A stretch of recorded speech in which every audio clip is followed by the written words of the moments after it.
Hello दोस्तों। आज हम आरआरबी ग्रुप डी एग्ज़ाम जो अभी 23 दिसंबर की सेकंड शिफ्ट हुई है उसका एनालिसिस करने जा रहे हैं। अगर वीडियो अच्छी लगे तो वीडियो को लाइक और चैनल को सब्सक्राइब करें। क्वेश्चन था, अप्रैल 2025 में भारत के 23वें विधि आयोग के अध्यक्ष के रूप में किसे नियुक्त किया गया है?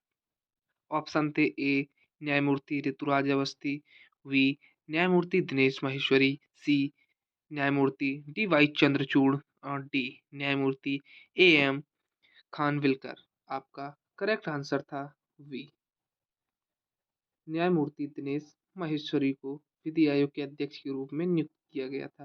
अगला क्वेश्चन था, जनवरी 2025 में वर्ष 2024 के लिए कितने खिलाड़ियों को मेजर ध्यान खेल रत्न पुरस्कार से सम्मानित किया गया? आपके ऑप्शन थे ए 2 खिलाड़ी, बी 3 खिलाड़ी, सी 4 खिलाड़ी, डी 5 खिलाड़ी। आपका करेक्ट आंसर था सी 4 खिलाड़ी, जिनमें दु- मनु वाकर को मिला है, डी गुकेश को मिला है और प्रवीण कुमार को मिला है। अगला क्वेश्चन था, फ्रेंच ओपन महिला एकल की विजेता कोको गॉफ किस देश की खिलाड़ी हैं? आपके ऑप्शंस थे ए कनाडा, बी ऑस्ट्रेलिया, सी संयुक्त राज्य अमेरिका, डी रूस। आपका सही आंसर था सी संयुक्त राज्य अमेरिका की। अगला क्वेश्चन था, झारखंड की जनजातियों और उनकी संस्कृति पर केंद्रित कविता संग्रह फिर उगाना के लिए वर्ष 2025 का साहित्य अकादमी युवा पुरस्कार किस आदिवासी कवयित्री को दिया गया है? आपके ऑप्शंस थे ए रोज किरकेट्टा, वी अनुज लुगुन, सी वंदना टेट्टे और डी डॉक्टर पार्वती तिकरी। आपका करेक्ट आंसर था डी डॉक्टर पार्वती तिकरी, ये एकदम करेक्ट आंसर था। अगला क्वेश्चन था, वर्ष 2025 में कुल 32 खिलाड़ियों को अर्जुन पुरस्कार से सम्मानित किया गया है। इनमें से कितने पैरा एथलीट को अर्जुन पुरस्कार से सम्मानित किया गया है? आपके ऑप्शंस थे ए 13, बी 15 पैरा एथलीट्स, सी 17 पैरा एथलेटिक और डी 19 पैरा एथलेटिक्स। आपका करेक्ट आंसर था सी 17 पैरा एथलीट। अगला क्वेश्चन था, ओरिजिनल सिन पुस्तक के सह लेखक कौन है? को ऑर्थर बोल यानी कि सह लेखक पूछा था उन्होंने। तो ऑप्शंस था ए बॉब वुडवर्ड और Carl Bernstein, B Michael Wolff और Steve Bannon, C Jake Tapper और एक्सिस थॉमसन और डी पीटर बेकर और सुसान ग्लासर। आपका करेक्ट आंसर था सी जैक टेपर और एलेक्स थॉमसन, ये एकदम करेक्ट आंसर था। अगला क्वेश्चन था, 2025 में बाल श्रम से बच्चों को बचाने के मामले में कौन सा राज्य शीर्ष पर रहा है? आपके ऑप्शंस थे A Uttar Pradesh, B Maharashtra, C Tamil Nadu and D Telangana. आपका करेक्ट आंसर था डी तेलंगाना, एकदम करेक्ट आंसर था। अगला क्वेश्चन था, मस्तिष्क का कौन सा भाग अनैच्छिक क्रियाओं को नियंत्रित करता है? ऑप्शंस था ए सेरिब्रम, बी सेरिबेलम, सी मैंडुला ओब्लोंगाटा और डी थैलेमस। आपका करेक्ट आंसर था सी मेडुला ओब्लोगाटा, ये एकदम करेक्ट आंसर था। अगला क्वेश्चन था, फरवरी 2025 में आयोजित एआई एक्शन समिट किस देश में आयोजित किया गया था? ऑप्शंस था ए संयुक्त राज्य America, B United Kingdom, C France, D Japan. आपका करेक्ट आंसर था सी फ्रांस में, ये एकदम करेक्ट आंसर था।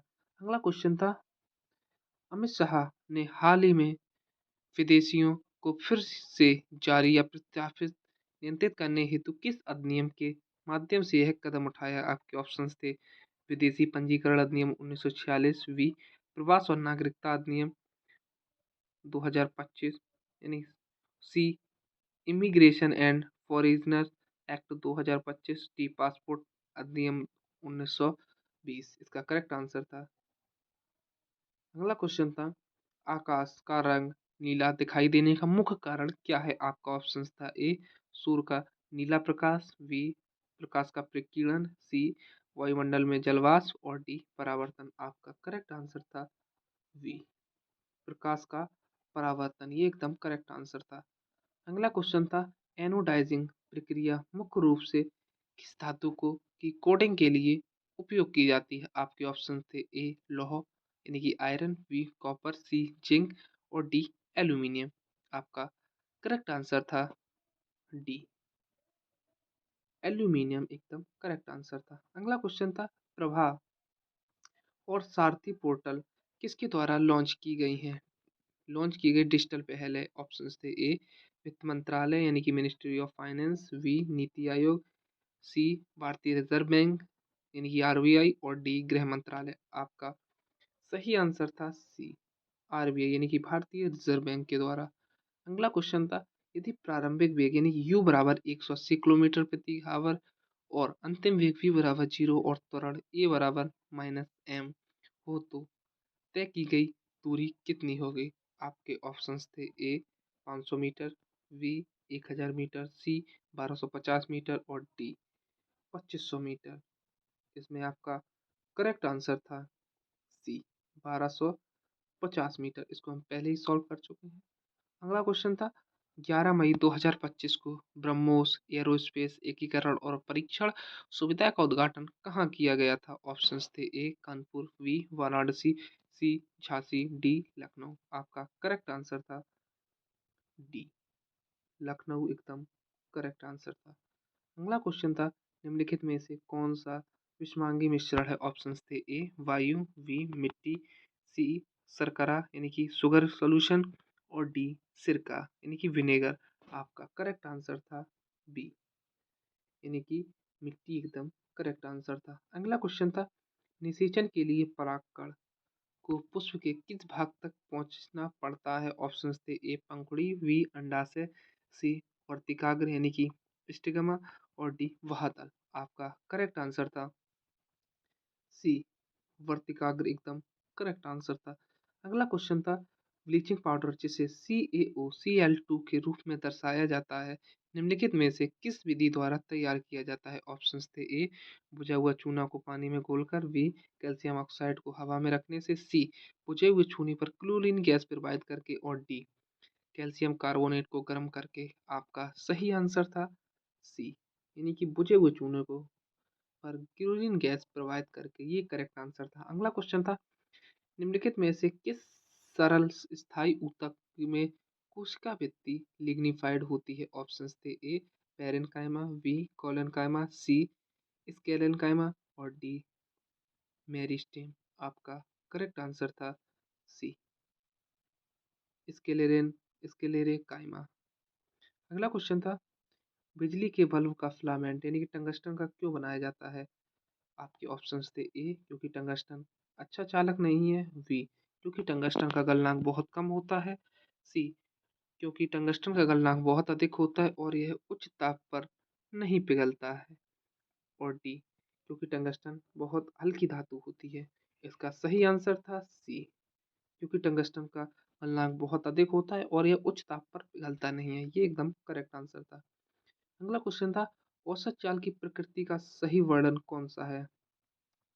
आपके ऑप्शंस थे ए यह केवल विस्थापन पर निर्भर करती है, बी यह एक सदिश राशि है, सी यह कुल चली गई दूरी को कुल समय से भाग देने पर प्राप्त होती है और यह एक अदिश राशि है, डी यह हमेशा तात्कालिक चाल के बराबर होती है। आपका सही आंसर था सी, ये एकदम करेक्ट आंसर था। अगला क्वेश्चन था वृद्धि हार्मोन्स का स्राव किस ग्रंथि के द्वारा किया जाता है? ऑप्शंस थे ए थायराइड ग्रंथि, बी एड्रीनल ग्रंथि, सी प्यूटरी ग्रंथि और डी पैक्रियास ग्रंथि। आपका करेक्ट आंसर था सी पिट्यूटरी ग्रंथि, ये एकदम करेक्ट आंसर था। अगला क्वेश्चन था जून 2025 में सासाकावा पुरस्कार 2025 किस भारतीय को प्रदान किया गया? ऑप्शंस थे A doctor M Rajeevan, B doctor K Ramesh, C doctor Sri Ramulu और डी डॉक्टर मृत्युंजय महापात्र। आपका करेक्ट आंसर था डी डॉक्टर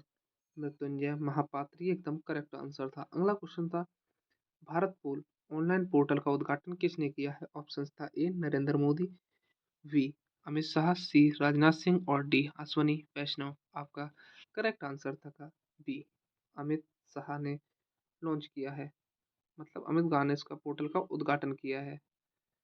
अगला क्वेश्चन था केंद्रीय बजट 2025-26 में किसान क्रेडिट कार्ड यानी कि केसीसी की सीमा 3 लाख रुपए से बढ़ाकर कितने लाख रुपए कर दी गई है? ऑप्शंस था ए 4 लाख रुपए, बी 5 लाख रुपए, सी 6 लाख रुपए और डी 10 लाख रुपए। इसका सही आंसर था बी 5 लाख रुपए।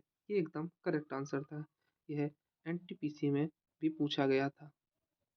अगला क्वेश्चन था, एक कोशिकीय जीवों में जनन के संबंध में से कौन सा कथन गलत है? ऑप्शंस था ए यह एक अलैंगिक जनन के द्वारा होता है, बी यह एक ही जीव से नया जीव बन सकता है, सी माता पिता दोनों की आवश्यकता होती है और डी यह प्रायः द्विखंडन द्वारा होता है। इसका सही आंसर था सी माता पिता दोनों की आवश्यकता होती है। अगला क्वेश्चन था, निम्नलिखित में से कौन सा का ऊष्मा ऊर्जा को प्रभावित नहीं करता है? ऑप्शंस था ए धारा की मात्रा, बी धारा की दिशा, सी प्रतिरोध यानी कि रेजिस्टेंस और डी टाइम। आपका करेक्ट आंसर था वी यानी कि धारा की दिशा, डायरेक्शन ऑफ करंट। ये एकदम करेक्ट आंसर था। अगला क्वेश्चन था, यदि किसी वस्तु पर लगाया गया बल 600 न्यूटन है और जिस क्षेत्रफल पर यह बल लगाया गया है वह 0.05 वर्ग मीटर, सॉरी इधर मीटर होगा, मीटर है, तो दाब पास्कल में कितना होगा?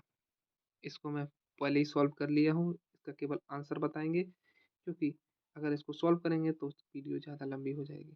इसका सही आंसर था, जैसे ऑप्शंस थे ए 3000 पास्कल, बी 6000 पास्कल, सी 12000 पास्कल और डी 30000 पास्कल। इसका करेक्ट आंसर था सी यानी कि सी एकदम करेक्ट आंसर था। अगला क्वेश्चन था, निम्नलिखित धातुओं में से कौन सी धातु सबसे अधिक क्रियाशील है? ऑप्शंस थे ए सोना यानी कि गोल्ड, बी तांबा यानी कॉपर, सी एल्यूमिनियम और डी चांदी यानी कि सिल्वर। इसका करेक्ट आंसर था सी एल्यूमिनियम एकदम करेक्ट आंसर था। अगला क्वेश्चन था, निम्नलिखित में से कौन सा कथन अधातु का गुण दर्शाता है? ऑप्शंस थे ए ठोस अवस्था में तन्य होते हैं, बी ठोस अवस्था में आघात वर्धनीय होते हैं, सी ठोस अवस्था में भंगुर होते हैं और डी विद्युत के अच्छे चालक होते हैं। इसका सही आंसर था सी ठोस अवस्था में भंगुर होते हैं। ये एकदम करेक्ट आंसर था। लगभग सारे क्वेश्चन कंप्लीट हो चुके हैं। अगर वीडियो अच्छी लगे तो वीडियो को लाइक और चैनल को सब्सक्राइब करें। Thank you.